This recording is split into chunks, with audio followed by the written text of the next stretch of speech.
This is a story my family told me when I was growing up. We live in a rural community on the Navajo reservation. My aunt and her two brothers were home alone while my grandparents had left for the evening to attend a chapter house meeting. They were in the house, and like many people from the reservation, they didn't have electricity. It had been dark outside for about an hour, and my aunt and my uncles were getting ready for bed.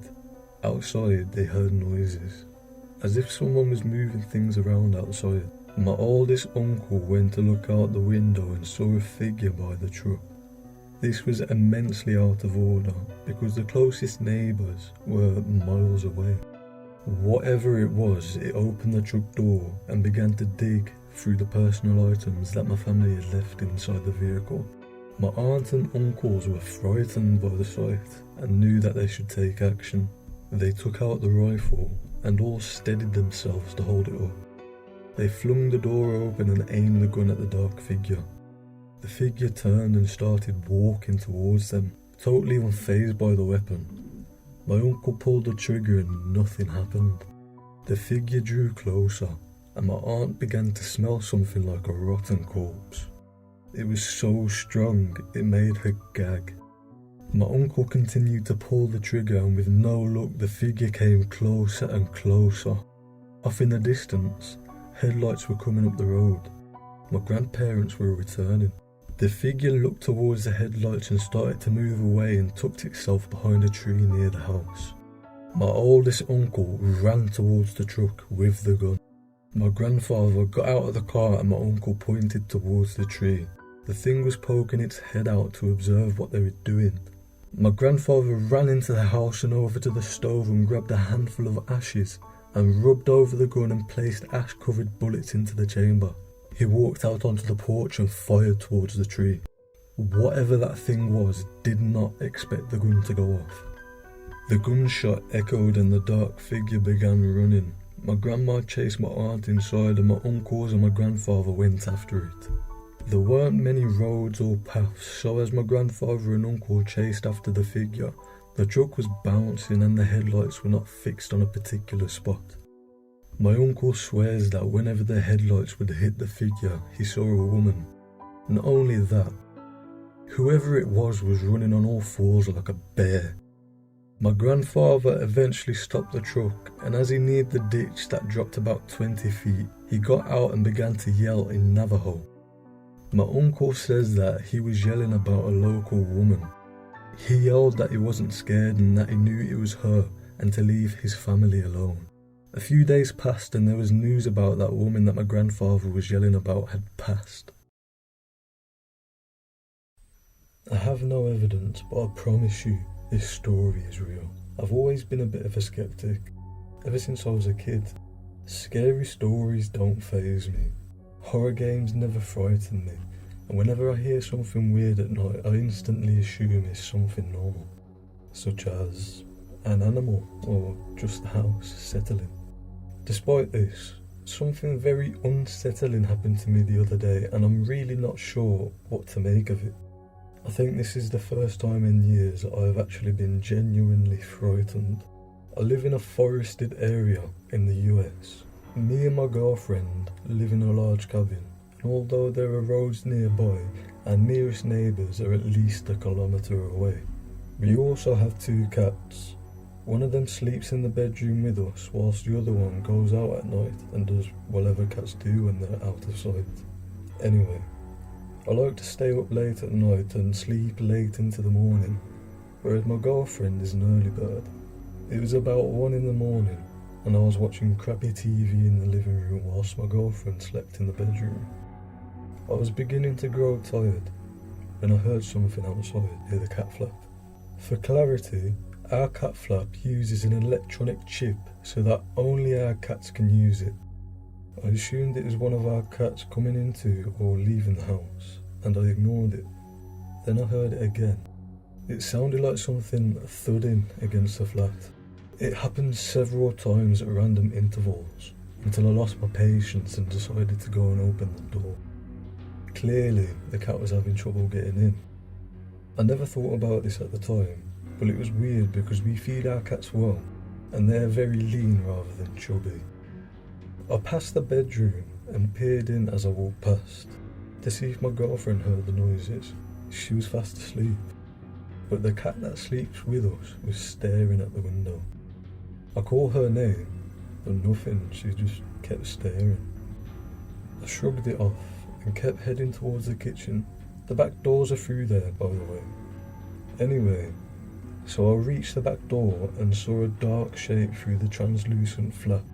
I sighed, expecting the cat to be out there, and I opened the door. It took a moment to open the door, and I saw the cat tense up as I opened the door. The door opened fully. I froze. It wasn't my cat. Whatever it was had started moving before I opened up, and I only caught a glimpse of the distorted figure, kinda like a tailless dog bolting, and I mean absolutely pelting it. I freaked out and slammed the door shut. What the hell is it? I wasn't sure. My natural skepticism kicked in, and I assumed it was just the other cat and I had merely startled it. Perhaps the darkness had made it appear larger.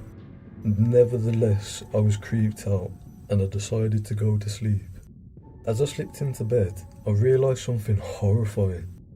The second cat was asleep on the rug. It took a while to sleep that night. Everything seemed normal until a few hours later, I awoke to a strange feeling of dread. Something wasn't right. My girlfriend was fast asleep. I held my breath and I heard something creaking by the door. It sounded too loud to be one of the cats. It was as if a person was walking about.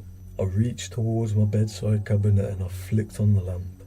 The room was illuminated and I saw something standing just outside the open door, staring at me. The same twisted figure I had spotted outside earlier. It was very tall, maybe a little over 5 feet, but it was the face that scared me the most. I only caught a glimpse of it, but what I saw will stay with me forever. It looked like a dog, but with an elongated face and almost human-like eyes. You know that weird distorted snarl hounds pull when they're pissed off?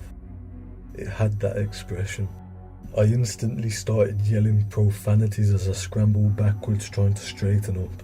The creature turned and sprinted down the hall. I heard it dash outside and go past the window behind us, just above the headboard. I managed to look out just as my girlfriend started to panic as she woke up fully. We both caught a glimpse of whatever the hell that thing was that dashed off into the woods near our home. Grabbing my trusty shotgun from beneath the bed, as well as a couple of rounds from the ammunition box that sat next to it, I ran out the room in my underwear and round out into the kitchen. The door was open. I'd forgotten to lock it when I saw the thing originally. I haven't seen it since, and we still live in our cabin. But I bought sturdy locks for all the main doors and windows in the house, and I always check the exit points at night. I also go to bed a bit earlier than I used to, so I'm asleep when the freaks of the night start to wake up. I have read a bunch of forums, and the only thing I could compare it to based on what I saw is a skinwalker. If you know anything about these, please let me know. It was a Wednesday night at my college and some friends were bored, so we decided to take a trip from our school to Foxwoods Casino at CT. We got to the casino around 10 PM. 3 girls, 2 guys, played some blackjack. Around 2 AM we call it quits and decide to head back to campus, which is about a 2-hour drive. If you've ever been there, you'll know that Foxwoods is an Indian reservation in what can actually be described as the middle of nowhere. There is absolutely nothing around besides the casino, save some old houses. The fog was really bad that night. New England fog is the worst. Then it starts to rain, and driving in that thing was no fun. I'm driving, the boys in the passenger seat, and the 3 girls are in the back. The girls, being girls, start to comment on how dark and dreary it was outside. Also, they start to play up the Native American spiritual aspect of where we were, getting themselves all worked up. Me and my boy in the front seat thought it was funny, more concerned on how we was going to spend the money we just won in blackjack. My old GPS usually said to get on a main road, main road in Massachusetts. CT means a road with some buildings near it right away. But I was using a new one and it said to take a different route. I was curious if there was a faster way back to the main highway, so I followed the new path. As I was making a left turn, all the girls screamed at once. I wonder what's up, and I noticed what we were turning into. Even for Nowheresville, this road was scary. There were no houses, just woods on either side, and although the road was paved, it was not well developed. Still, my GPS said that we were on it for 1 mile before we had to get on the highway, so I told the girls just to relax. It was tough to see through the rain and fog, so I decided to go slowly. This wasn't fun. I noticed there was a creepy pond to our right, and we could hear noises in the woods around us. My boy told them that it was just some Connecticut deer, but they were starting to get actually scared, not just playing around. And so did I. I realised that if my car were to ever break down in this scary place, I was going to shit myself. But my GPS said 0.2 miles and we were out of there. And that's when the girl screamed again. I looked up. All of a sudden, the road ended and woods began. This wasn't some construction. The road just came to an end. The trees and such started, and there was nowhere else to go but back. At this point, I got real frightened. There were no houses or light posts around, just blackness beside my headlights. Now I needed to make a complete 180 to turn around and go all the way back. I turned my head around to look through the back of my windshield to make sure I wasn't hitting anyone or anything, and I saw the girls' faces start to quiver. I knew they were about to scream again, but I didn't want to know what about.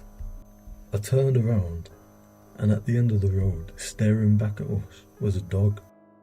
A skinny, brown-coloured dog of decent overall size. It was sitting right in front of us, no more than 10 feet away.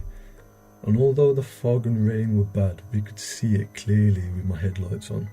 And then I noticed it was moving, but not towards us.